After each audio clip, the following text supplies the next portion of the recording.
Hi everyone! Good morning. Umaga ngayon dito, no? So, alas 9. Pupunta muna kami sa may Aso Castilla para magkape. And then after is pupunta kami sa free food. Alam nyo ba na ngayong araw is dapat pupunta kami sa Russia. So lang, na-cancel dahil kay advance pa kami mag-book, no? Tapos yung barko namin is pinarebook namin, no? Ngayong araw sana, tapos na-shock kami sa guys, sa presyo. Sobrang mahal ng presyo guys, double price kasi nga pala summer, nag-iiba pala yung price. Tapos yung 'di ba meron kami mga vouchers, marami kami vouchers sa barko. Ayun guys, hindi namin magamit yun lahat kasi nga hindi pala yun gumagana pag summer. Kasi pag summer, peak season, madaming pasahero. So hindi nila inaalaw yung mga vouchers at saka yung discount codes. Ang dami pa naman namin noon, sayang.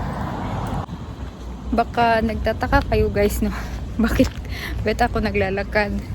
Wala na kami sasakyan guys, nabenta na namin nung nakaraang linggo pa yata, kalimutan ko.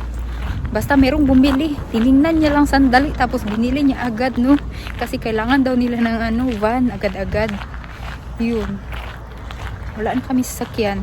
Meron pala doon sa sa Kotka guys. Malayo yun, mga 1 hour and 20 minutes galing dito. Merong nabili yung asawa ko, no? Pero aayusin niya pa yun guys, no? Mahilig na asawa ko bumili ng mga sira-sirang sasakyan. Gusto niya ng sakit ng ulo. Pero yung asawa ko is nag-una-una na siya nung nag-bike man siya. So ako, for the lakad ako kasi kailangan natin na exercise guys. Ilang araw ba akong hindi lumalabas, no? 1 week na siguro kasi nga palaging umuulan dito. Ka-summer tapos palaging umuulan. Nandito ako sa Kabagnutan, sana walang ahas. Yan, ang ganda ng araw, 'di ba? Ngayon lang talaga guys, umaraw. Ngayon at saka bukas, mainit.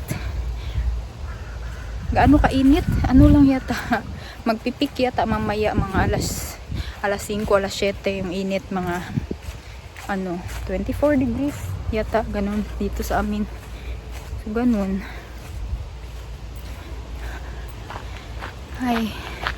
Tapos ang saya ko na hindi kami natuloy sa Russia kasi alam nyo guys, ang taas ng pila doon sa border ba, sa may Estonian border, doon sa Narva. Ay grabe, 12 hours ka pipila doon guys. For example, dumating ka ng alas 7. So alas 7, diba, mag-o-open yata yung border alas 7 din.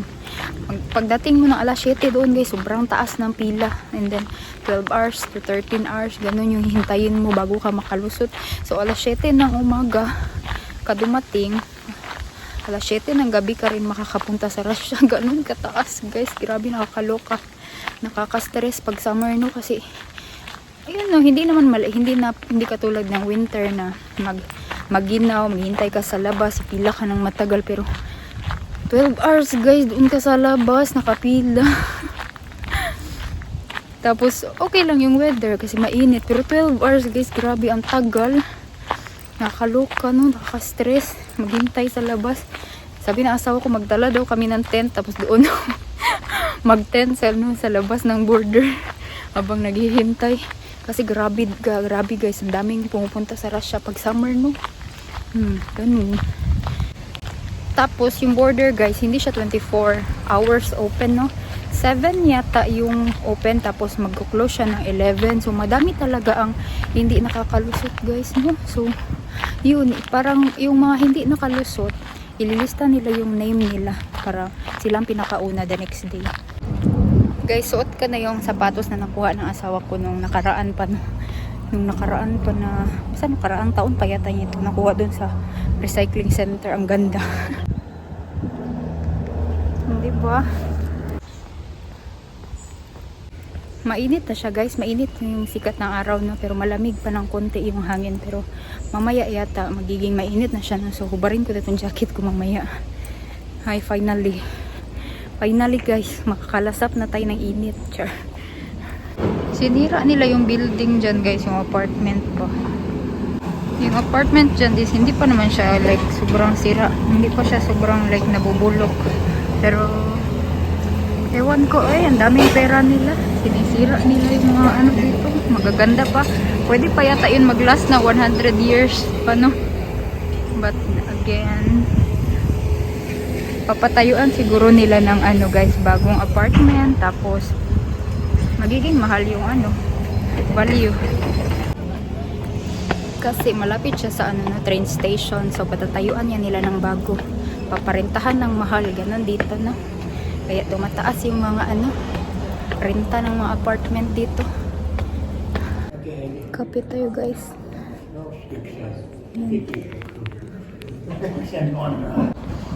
Let's go na guys. 40 minutes walk. Ang sarap ng ano ay araw. Diba? Ang ganda ng ano, sikat ng araw. Hinubad ko na yung jacket ko guys kasi pinagpapawisan na yung kilikili ko, no? Finally, mainit na. Kanina, di ba, nasa Aso Castilla kami. Pagkatapos ko magkape, kung meron mang mga computer doon, no, pwede mo gamitin ba?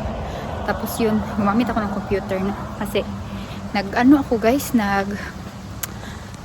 nag-apply ako ng ano ba, European insurance card. Kasi, akala ko dati, para lang yun sa mga European, no? Para pala yun sa lahat ng tao na covered sa public health care dito sa Finland. So, mayroong dalawang parang ano ba, ID. Isang para dito sa Finland at saka isa para sa na pwede mo magamit international. Sa EU lang ha. Sa Europe. Sa Switzerland din yata and sa Norway. Yun.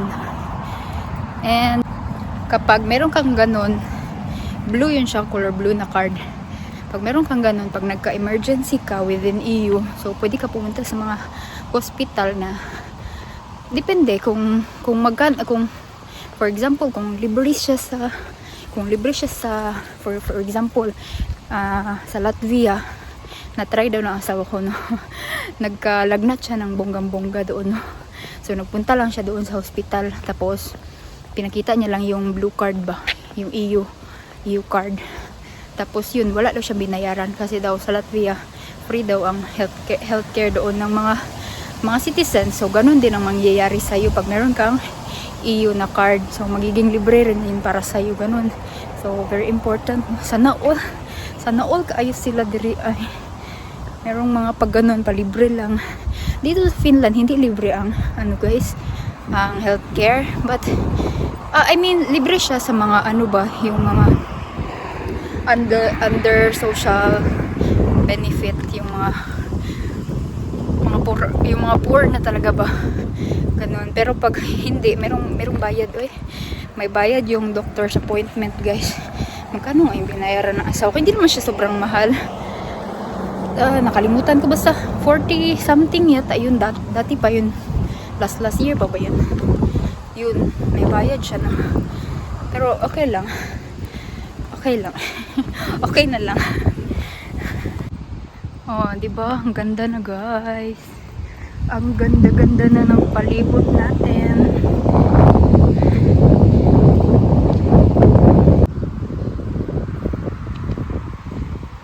Sobrang peaceful.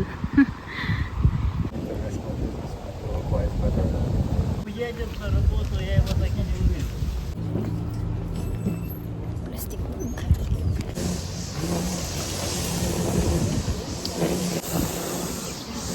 Later pag after 15 minutes, upo-upo muna tayo sa init dito sa may mainit na part.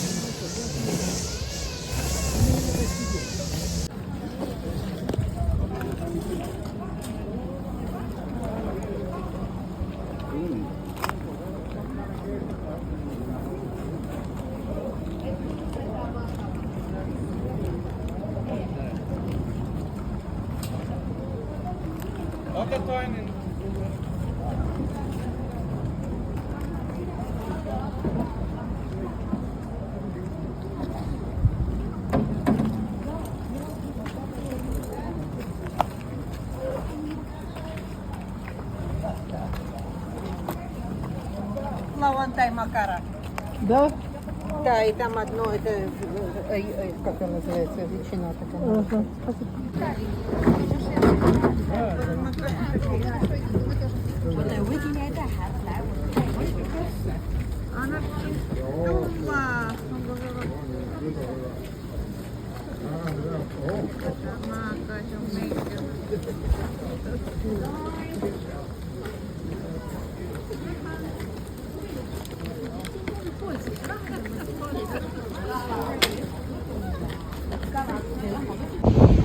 Tignan nyo guys, sobrang dami namin nakuha. Oh. Nahirapan ng aming donkey bike. Puros mga ano siya, no? Puros mga ham, ang dami. Mga salmon, meron yan. Ayan, salmon. Basta ang dami, pakita ko sa inyo later. Ang dami talaga. 4 na plastic yan guys sa harap ng bike. Diba? Ang dami. So, lakad na tayo pa uwi guys. No, nauna na yung asawa ko. Pero dadaan tayo sa K-Market kasi kailangan ng gatas. Wala kaming gatas. And walang binigay na gatas. So, dadaan tayo doon. Tingnan nyo guys. Nakapulot ako ng wild strawberries. Ayan, sobrang tamis nito. Wala. Dami na. Diyan na sa gilid-gilid. Oh. Ito lang binili ko guys. Gatas. Tsaka yogurt. Tsaka prunes. So hi guys. Kakarating ko lang. Nihingal pa ako no. So ito na yun. Yung iba is pinasok na ng asawa ko sa freezer. Ayan o. Tinanggalan niya na yung mga papel. So ito siya. Nasa freezer. Ito lahat. Tapos meron pa dito. Kaya ang dami talaga guys. Ang dami. Oh. Ano ito parang chicken na ham. Tingnan nyo kung gaano kadami. 3, 4, 5. Sinapay. Ito, fish. Ito,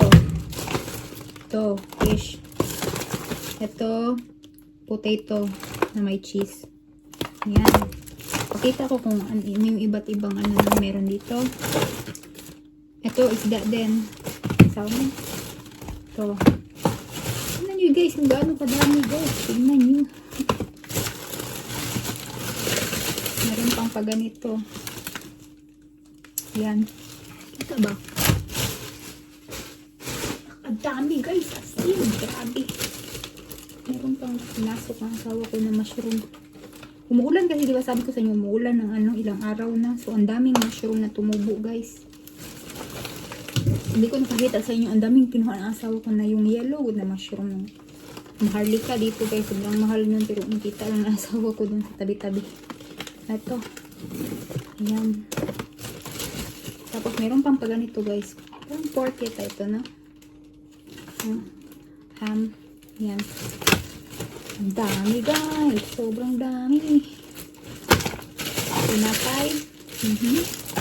Lagay natin sa gilid yung tinapay.